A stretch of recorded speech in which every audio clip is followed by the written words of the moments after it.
Good evening, viewers. Welcome to another program with yours truly. My take on issues in current affairs, on the economy, macro financial issues, and public policy. Tonight, I want to deal with some pressing topics that, as usual, have been dominating the public sphere, debates in the public sphere, in the print media, social media, and in other forums. The first topic I think I should start tonight with is there's this view that since Guyana is getting, the country is getting, the government is getting, the national treasury is getting large inflows of foreign currency from the natural resource fund, that is from the oil and gas resources.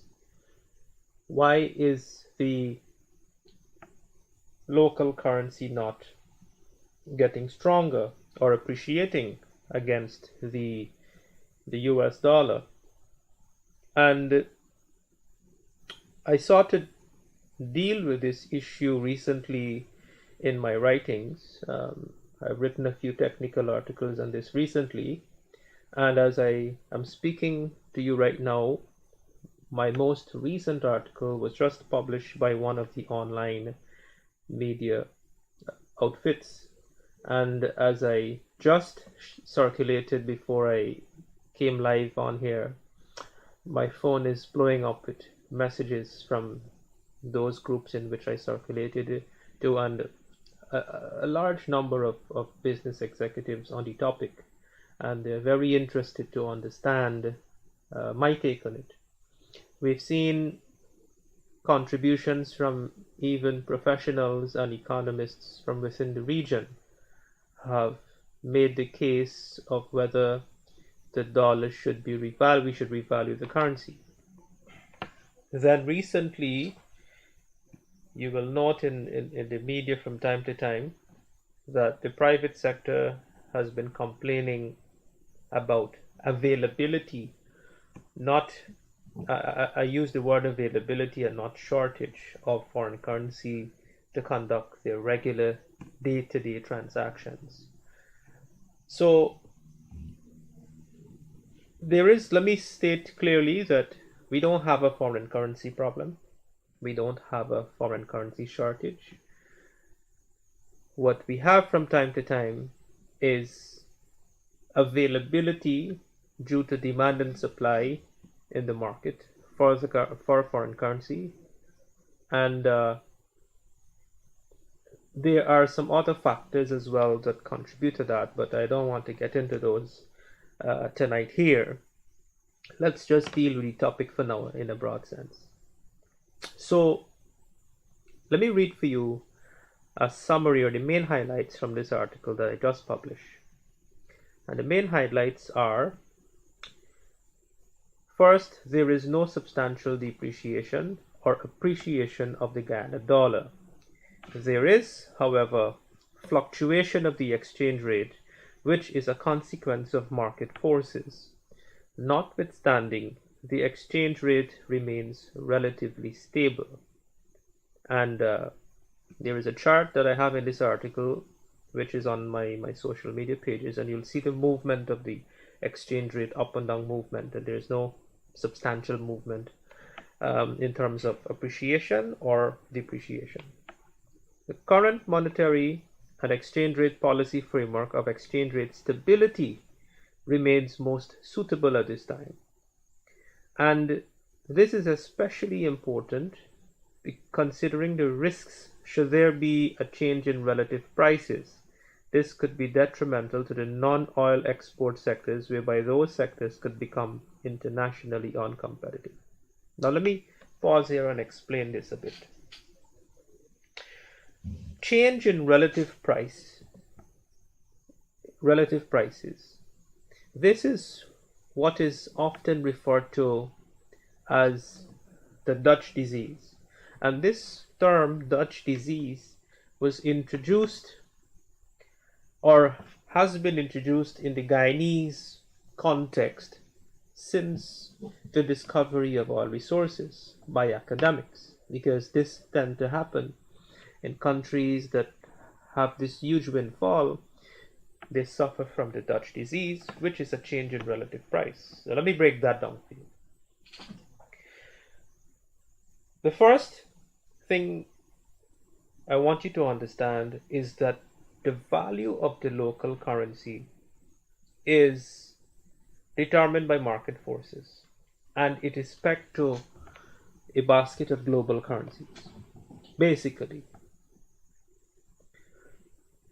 those of you who study our economic history, or political and economic history, you would know that in the days 3-4 decades ago, when we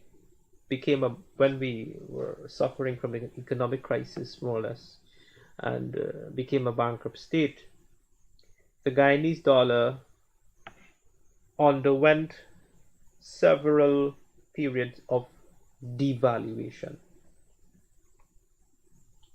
and this was part of the IMF economic reform program, with the menu of measures that they've imposed, which we had no other choice but to implement to turn around the economy, from a state of bankruptcy to where we are today, even before we achieve economic stability, before the discovery of oil. So the dollar was devalued many years ago, and if you look at the exchange rate over the last 15 years, you'd find that the exchange rate was relatively stable. Now, there are typically two types of exchange rate systems that countries adopt as part of their monetary policy framework. There is a fixed exchange rate system, and there is a floating exchange rate system. In the fixed exchange rate, the country basically takes a decision to keep the exchange rate at a certain level, and to do that, they often have to institute exchange rate controls. In a floating system, the exchange rate is allowed to fluctuate based on demand and supply. So, in our current situation, in our current economic situation, it is important to understand and appreciate the fact that exchange rate stability of the currency is most important than revaluing the domestic currency or allowing it to appreciate substantially. And that is where you would have a change in relative price. Now, what that means is that the sectors that export commodities, like the manufacturing sector, companies like Banks DIH, DDL, Starling, all the other companies that export commodities, those exports will suddenly become more expensive as a result of a stronger currency against the US dollar. And when they become more expensive in the international markets, then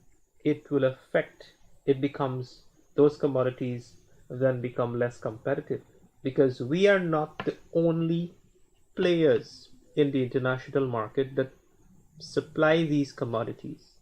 We're competing with many other countries. So the moment we allow the exchange rate to appreciate substantially, exports become more expensive, and all of a sudden we kill off the manufacturing sector. We kill off the entire export, all the traditional sectors and export sectors.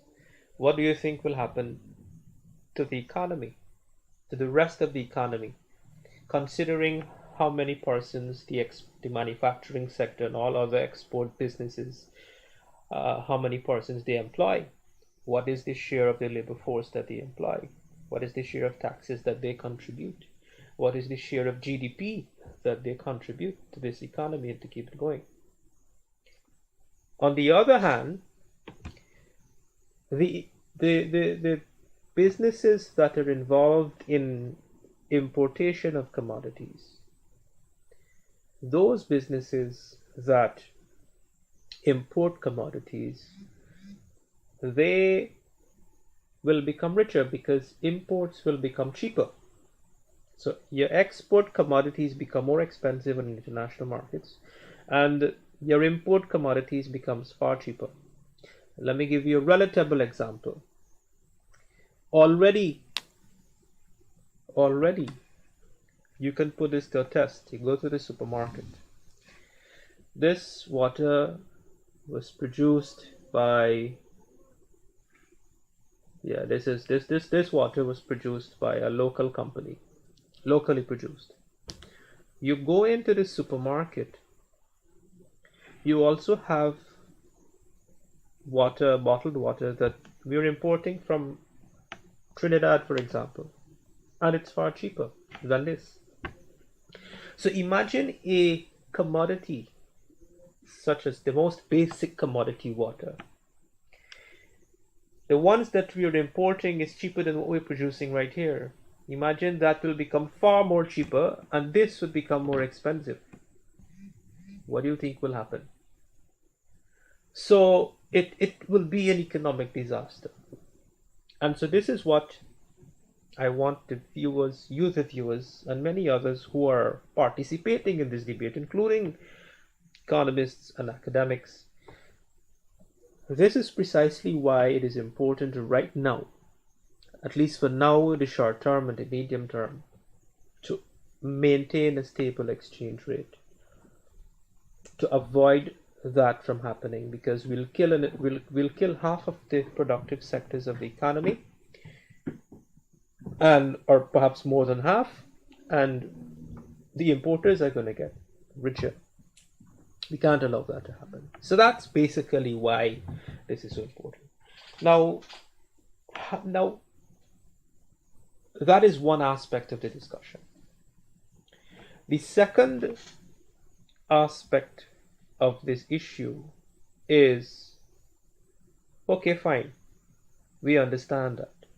So why is it then, or how is it then, that the exchange rate is maintained at a certain level, and yet we have $1 billion coming into the treasury from the natural resource fund? Certainly we have a large influx of foreign exchange. So how come?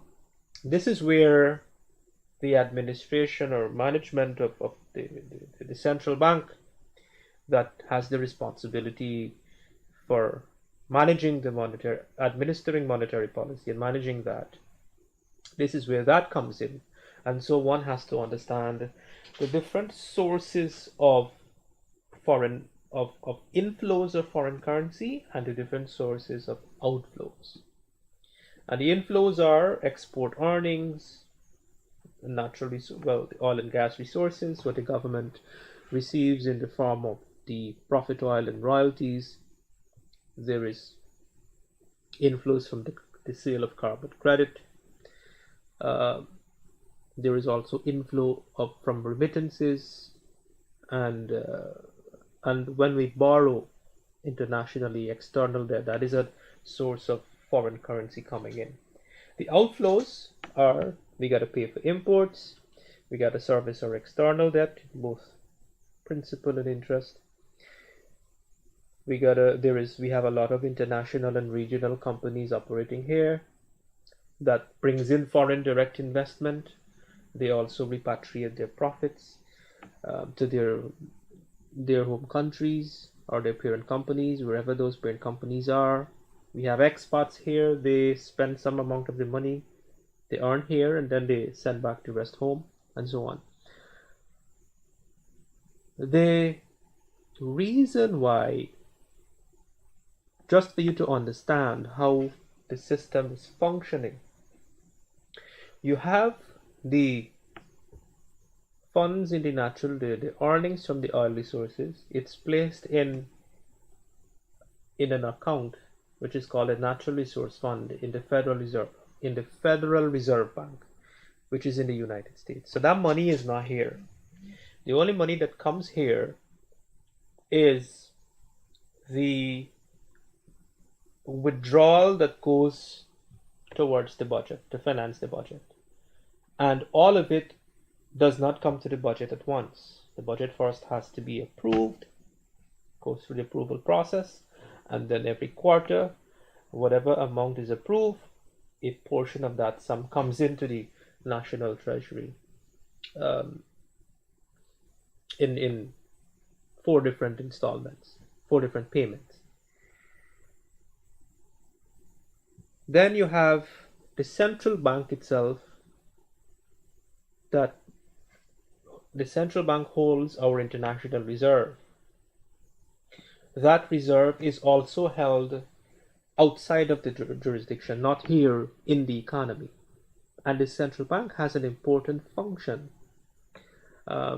as to stabilize the exchange rate. Whenever there is excess foreign currency in the market, they would mop up the excess liquidity or purchase the excess from the market. And whenever there is based on the demand in the market, there is not enough to meet that demand by the market, the central bank intervenes in the market by selling to the commercial banks.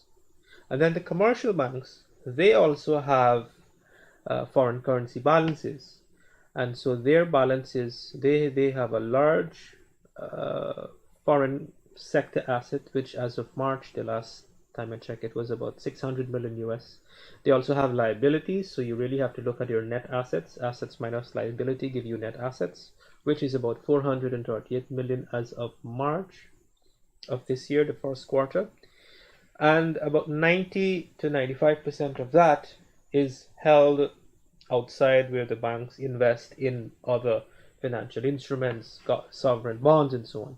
So those are the activities that explains why we have all this money coming in and still we have a stable exchange rate. Yes, there is fluctuation, but it is the degree of that fluctuation that matters, and you don't want any substantial fluctuation, either appreciation or depreciation. You want to keep it relatively stable, and that is how and that is precisely what is happening, and that is most important at this point in time. So that's it for the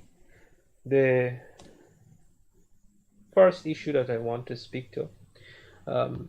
I'll try to be a little bit interactive with you tonight, so feel free to post questions in the comment. I will look at it and I'll respond if you have any questions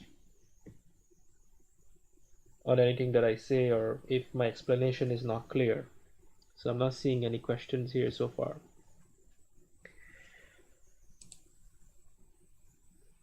The second thing I want to deal with tonight is there is this question by critics of the government, and even though the Vice President would have addressed this at his press conferences, I want to also deal with it and to provide some more specific details on a sectorial basis. And the question is, well, we have this huge budget. Government is going to the National Assembly for supplementary funds. I think they went 2 or 3 times.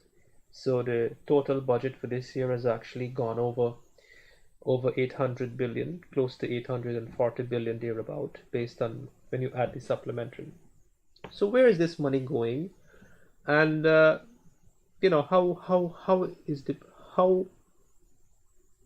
are the people benefiting?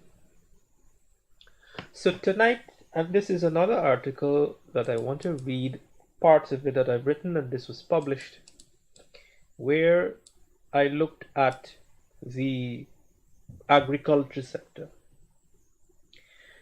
Now let's look at first the budget allocation to the agriculture sector, and then we would look at where this allocation went, what was the result of these monies being allocated to the sector.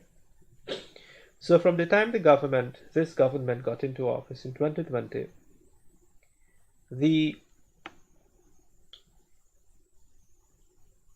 budget allocation for the agriculture sector in 2020 was nearly 9.5 billion, and in 2023 that allocation increased to 15.7 billion, close to 15.7 billion, which is an increase of over 6 billion for that period cumulatively, or 65%.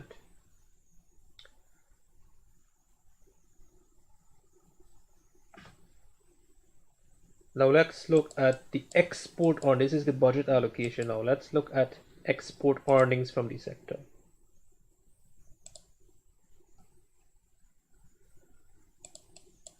Export earnings attributed to the agriculture sector improved in 2022 over the previous year by 6%, from US 256 million in 2021 to US 271 million in 2022. Agriculture exports accounts for 19% of the total non-oil exports, down by 2 percentage points from 2020 position of 21%. Now let's look at, that is the agriculture export earnings. Let's look at the agriculture GDP. So we look at budget, export earnings. Let's look at the agriculture GDP now. In 2022, the agriculture sector recorded the highest growth rate of 12% over the last 5 years. The sector's contribution to the non-oil GDP in 2022 remained unchanged from its 2012 level of 25%. Now, I don't have my computer connected, or else I would have shown you the chart. Let me pause to explain what happened, why it remained unchanged. Well, technically it did not really remain unchanged. During that period from 2012 to 2022, you had fluctuations, in the sense that there was one time where the sector contracted significantly, and there are a number of factors that contribute to this. Right now, the current administration is, and credit to them for this, they're investing in creating new sectors. They're focusing on creating new sectors, subsectors in agriculture. For example, soya bean. They're focusing on agro-processing and other crops, and heavy investments in creating other commodities in other subsectors in the agriculture sector, including aquaculture and so on, which is doing tremendously well, which I'll show you the numbers in a bit. But I just wanted to pause to explain to you that during this period from 2012 to 2022, there were periods where the agriculture sector as a whole would have contracted. So that means for it to remain where it was in 2012, it means it would have recovered what the sector have lost collectively. And a large part of when contributing to the contraction of the sector, you'd recall the sugar industry is a major part, makes up a major part of the entire agriculture sector. And I don't need to get into the details what happened to sugar in the last for the period 2015 to 2020. So, and then you had other exogenous factors, meaning factors that had nothing to do with policy or nothing that anybody did deliberately. You had the flooding and so on that affected some sectors, productivity in some sectors. So I just wanted to pause to explain that to you. Now,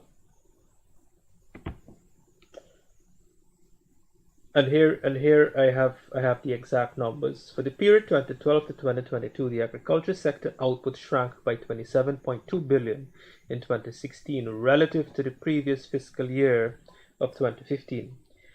nearly 11 billion in 2020 relative to the previous fiscal year 2019, giving rise to a total loss of 38 billion. So that is the value of loss of output during that period, or 14% of the sectorial contribution.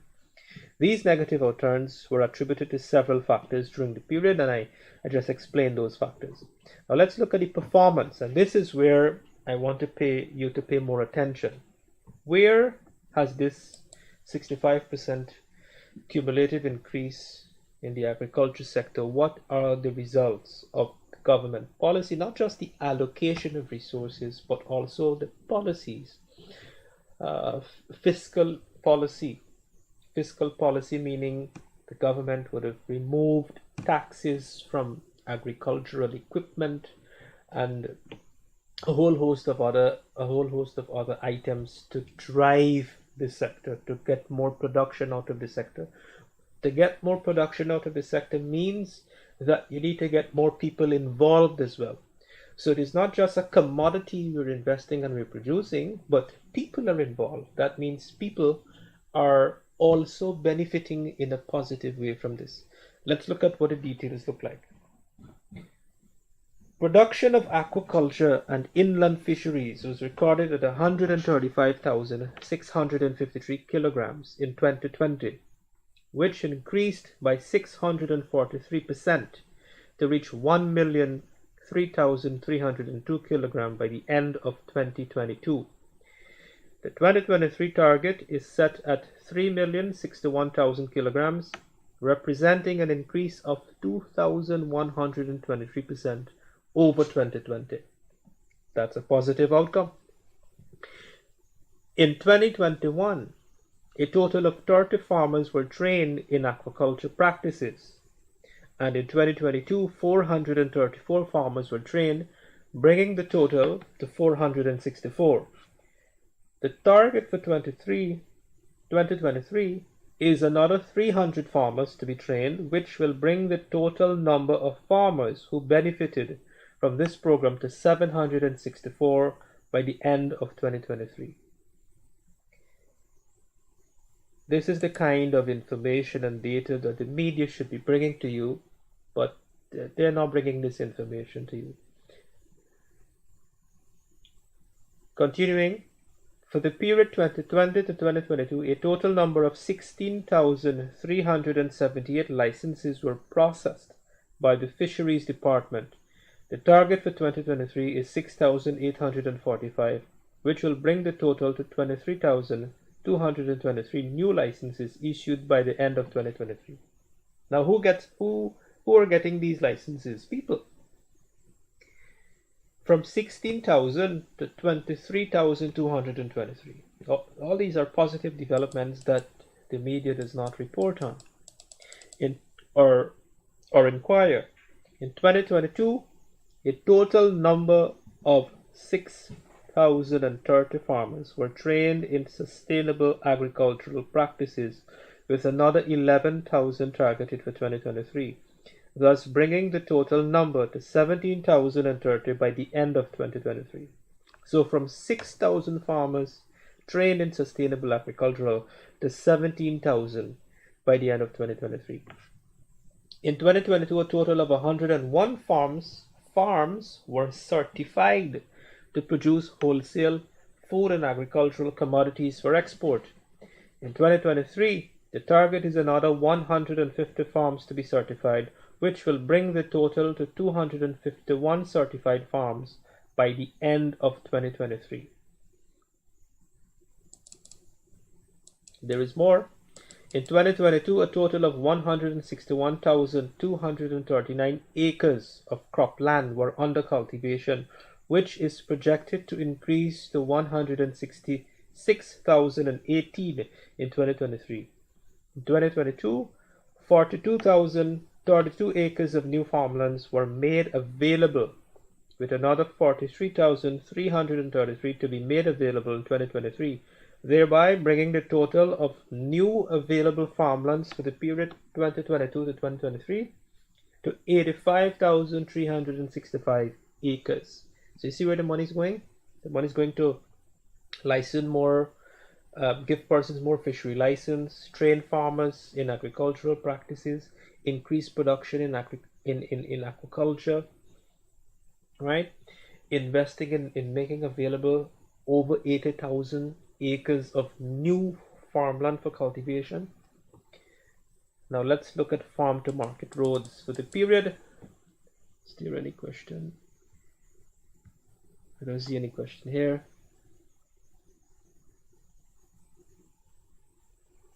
For the period 2021 to 2022, a total of 75 kilometers of new farm-to-market access roads were constructed, with another 40 kilometers to be constructed in 2023, bringing the total new farm-to-market access roads to 115 kilometers by the end of 2023. For the same period, a total of 335 kilometers of farm-to-market access roads were maintained, with another 50 kilometers budgeted for 2023. So a lot of numbers, but that is where the money is going for the agriculture sector alone. Now let's summarize all that you just heard. Take it together, over 40,000 new and seasoned farmers or households, that's about 16.5% of the country's total households, using 2012 census data, would have benefited from the sector and contributed to the overall productive output. In 2022, exports accounted for 17.33% of agriculture nominal GDP, which stood at 308 billion. This means that 82.67% or 254.6 billion of the agriculture sector's nominal output was driven by strong demand in the domestic economy. Let me put that differently. The agriculture output in nominal terms in 2022 was $308 billion. Export earnings was only 17% of that. So that means 83% of the output, the demand, is consumed locally. Now, that tells you if more than 80% of our local produce, agriculture production is consumed right here, it tells you many things. It tells you about the increasing demand. Now, demand could only be, you could only have increased demand when people spending more money. And this is coming from many places. You have new companies coming in, you have visitors coming to the country, you have new industries going up, you have new hotels going up, you have a lot of investment in the ecotourism sector, you have a lot of expats coming here, you have a lot of people, young professionals, emerging businesses, emerging people. There's so many opportunities. People are earning more, there is more job creation, there is more employment, and hence there is more consumption right here. So that is to put the agriculture sector in context for you in terms of what the government policy have resulted in and allocation of resources.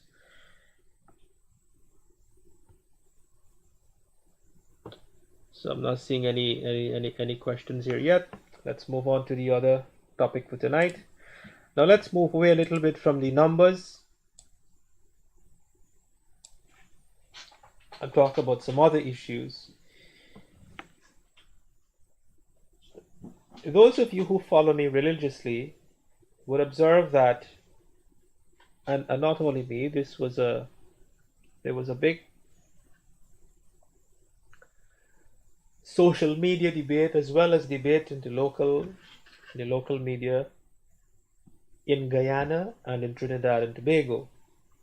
So Trinidad and Tobago held their local government elections recently, and the Prime Minister made some comments which we as Guyanese and many persons in Trinidad as well felt that his comment was inappropriate. He said what he said in a mocking way.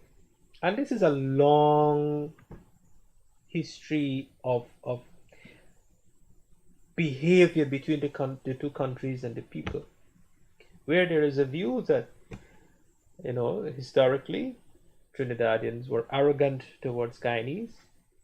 I think now that is changing to a great extent. And, we as Guyanese, we know that we need the Trinidadians because they have a lot to bring. And that's the truth. In terms of the oil and gas sector, they have a lot of capacity. They have the knowledge, they have the experience, they have the resources, they have the capability. And so it will only benefit both countries and the people of both countries and the private sector of both countries to create what we call synergies. Now, so I wrote 2 articles in the context of this view of Trinidad Prime Minister making a mocking statement to Guyana. And I wrote these 2 articles to put into context for not only him but the entire Trinidad and Guyana here as well, to reflect on our history and where we came from. And I did some comparison. And let me talk about the history first. When Guyana was when we were recovering from our state of bankruptcy in the early 90s,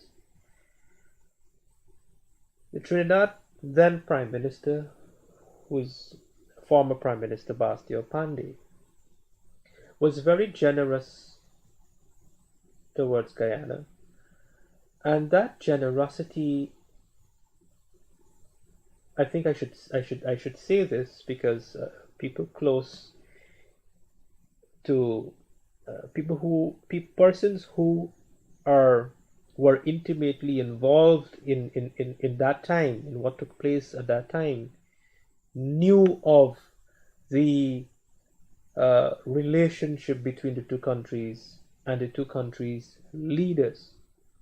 And I'm told by those persons that Cherry, who was the president, the late Dr. Cherry Jagan, our late Cherry Jagan, president at the time, shared a very close relationship with Prime Minister Pandey. And largely because of that relationship, Trinidad as a country was very generous to us, and Guyana had owed Trinidad some money. We had debt with Trinidad, which they generously written off at the time. And so that has helped us to help with our recovery. And we've never forgotten that as a country. And when I wrote these articles, I made mention of it to show that we haven't forgotten what Trinidad did for us in our time of need. Governments change, leadership changes, and when you look today, look at the trade data, for example, alone. Trinidad is our largest import trading partner. We have a trade balance deficit with Trinidad, meaning we purchase more goods from Trinidad, and I give you an example with the water, for example. We purchase more goods and services from Trinidad than Trinidad purchased from us. And you know what is our import bill with Trinidad as of 2022?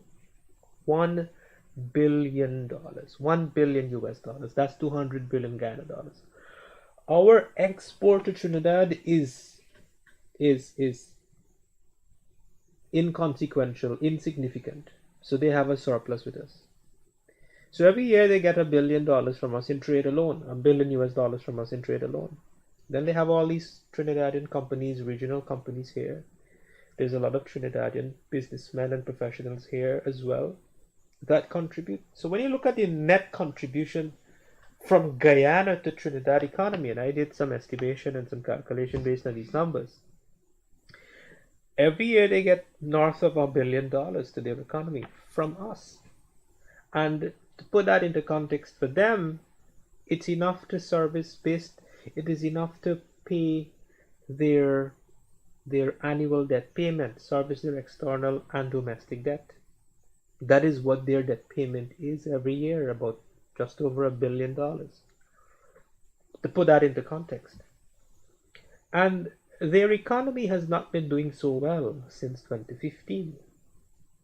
And these are the mistakes that we are learning from, and this is why we're investing heavily in the non-oil sectors of the economy, so that we adequately diversify the economy, make the economy competitive enough so that years to come, we're not in the situation that they're in today.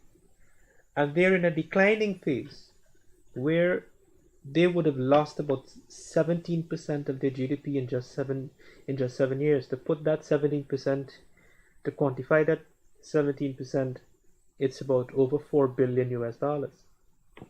Put that into further context. Our pre-oil GDP was $4 billion. So that means the TT's economy, Trinidad and Tobago's economy, would have shrunk by a sum greater than the size of Guyana economy, pre-oil economy, our pre-oil economy. That is to put that into context. I would have explained earlier that about our foreign exchange situation, the foreign exchange market, and what happens there, and our exchange rate. They're in a different situation where they have a fixed exchange rate system, and they have a serious shortage of foreign currency problem because they have to keep their reserve under tight control, and it's declining at a rapid pace. The reserve has also declined by 4.6 billion in the last 7 years. That's massive. And so if they continue at that rate, they're going to be in trouble in another few years' time. So that is the situation in a nutshell with Trinidad. And so one of the first articles I wrote, which both were published in two major print media houses in Trinidad and Tobago, the Guardian and the Trinidad Express, was that one, the TT Prime Minister should be thankful to us for Guyana, because we're helping them, and we need them as well. And then the second one, I went into this economic comparison where I show over the last 3 decades our economy has outperformed theirs. Not to put it in an arrogant way, but for him to recognize, the purpose of that was for the country's leadership to recognize what they're going through. These are the reality, and this is how, if you as a country see us as a strategic partner, it's only to both countries' benefit, and that is how we have to, that's how we need to move forward, in my view. Now, I think I covered a lot of issues there. One final thing I want to touch on before I close the night. Let me see how the comments here tonight. Okay.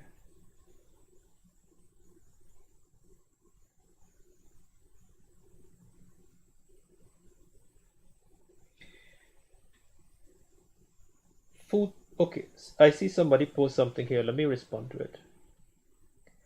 Someone post a comment or a question. If you put some oil money in the central bank, won't the Guyanese benefit for food taxes, gasoline?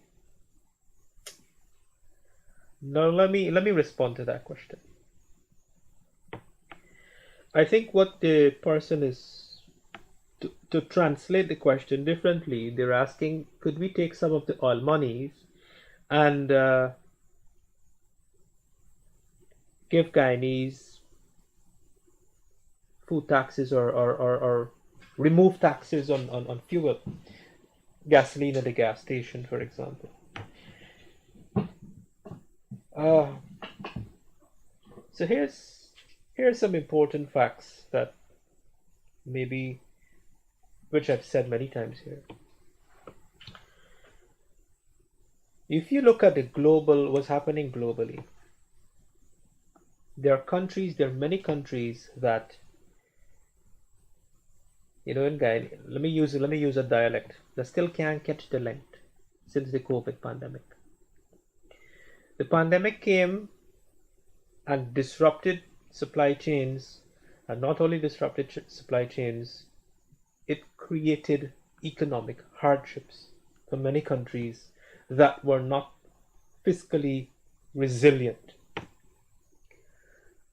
Today, some of those countries are going through debt restructuring, economic restructuring, they need bailouts, and so on.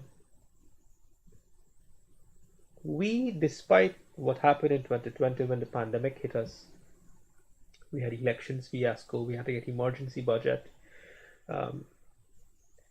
We were resilient to the pandemic, very resilient. We were fully reopened as an economy before Trinidad and Tobago, for example. Trinidad was fully reopened 1 year later. The answer to this question, short answer, is the government has already done that. That's the short answer. The government in 2020, the first emergency budget, implemented a menu of measures aimed to cushion the effects of the pandemic. Removed a whole host of taxes, reversed a whole host of fees. And some of the specific measures that remain today,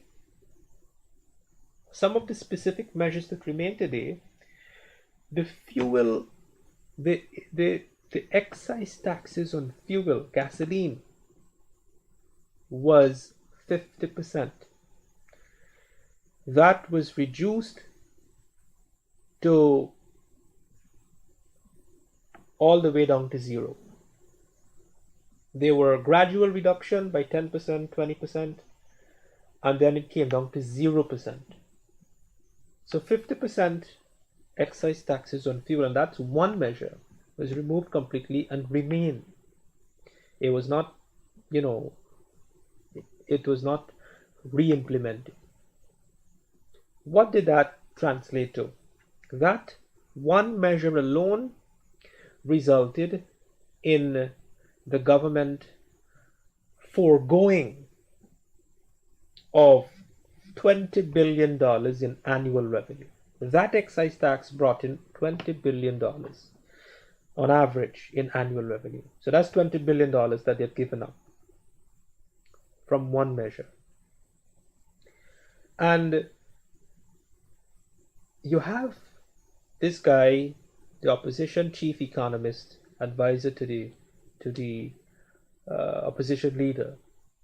He's making this argument that the government made windfall money on high oil prices, and he come up with a figure of $60 billion. We made $60 billion more now in the 2020. Before the pandemic, oil price averaged about $50, $55, and $60. Then post-pandemic, as a consequence of the Russia-Ukraine crisis, you had high oil prices as high as $90, $99, $100. So he's saying that we earn $60 billion more as a result of that. Take this $60 billion and distribute it to household. But you forget that we still import fuel. So while we earn more in profit oil, yes, we still had to pay more for fuel imports. Our fuel import bill before pandemic levels was 500 million US. Then it increased to 800 million, 300 million increase. Then the latest figures, 2022, 1.2 billion. 1.2 billion is our import bill. So the 60 billion more that we earn is wiped out based on our increase in fuel import bill that we have to pay for fuel imports by more than 60 billion. You understand? So that is the response to that question, and that's only one measure. One measure I went into. There's a whole host of others. The freight cost was reverted to pre-pandemic level. There is the aside from the cash grant distribution of cash grants and so on. So that's the answer to that, or that's my response to that. Any other questions?